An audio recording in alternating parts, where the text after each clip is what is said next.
kasus ini? Saya tidak bisa untuk menyatakan itu. Yang jelas bukan hanya tambahan, keliru.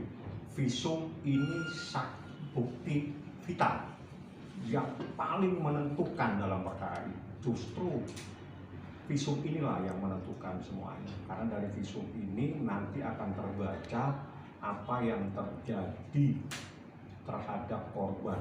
Itu saja. Jadi kalau dikatakan tambahan itu tidak benar. Justru yang menjadi utama dalam perkara ini itu adalah bukti visum. Dan visum itu sudah ditandatangani. Dari visum itu nanti bercerita tentang apa yang terjadi terhadap korban yang dilaporkan. Berarti akan ada, atau dari Laura sendiri akan diperiksa kembali?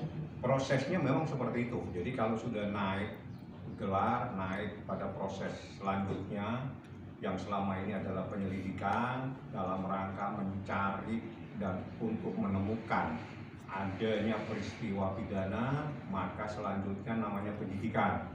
Dalam penyidikan nanti semua yang dipanggil itu dimintain keterangan sebagai saksi. Itu perbedaannya. Jadi dimintain keterangan sebagai saksi dan itu dalam rangka penyidikan. Dalam rangka penyidikan ini untuk mencari dan menemukan siapa yang harus bertanggung jawab atas adanya peristiwa pidana tersebut.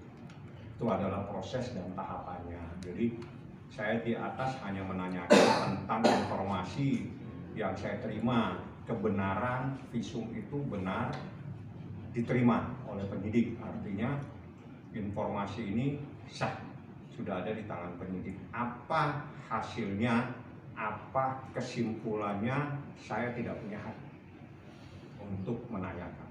Kalau visum itu pasti bercerita. Jadi kalau visum pasti bercerita. Jadi ini bukan persoalan bahagia, sengsara.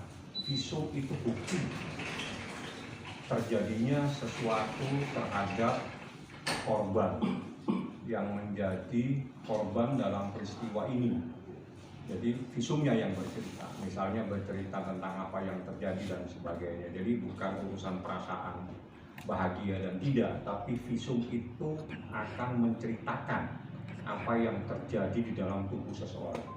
Ya, artinya detail hukumnya, Pak. Anda tunggu gelar. Ya, dari saya tidak boleh mendahului. Yang jelas kita pada porsi yang selama ini kita tunggu-tunggu adalah visum. Dan benar visum itu sudah ada kepada penyidik.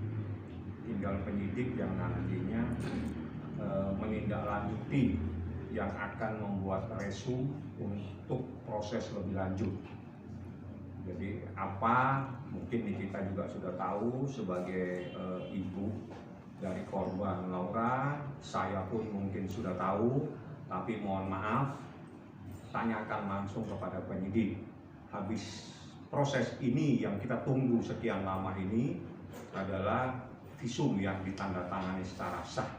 Jadi dalam visum itu ada aturan bahwa tanda tangannya itu istilahnya itu tanda tangan basah. Jadi tidak bisa dengan tanda tangan elektronik. Jadi yang menandatangani itu dokter yang ada pada saat itu dan itu ditandatangani langsung. Sehingga itu bisa dipertanggungjawabkan di dalam proses di persidangan. Karena visum adalah bukti yang paling vital dalam perkara ini.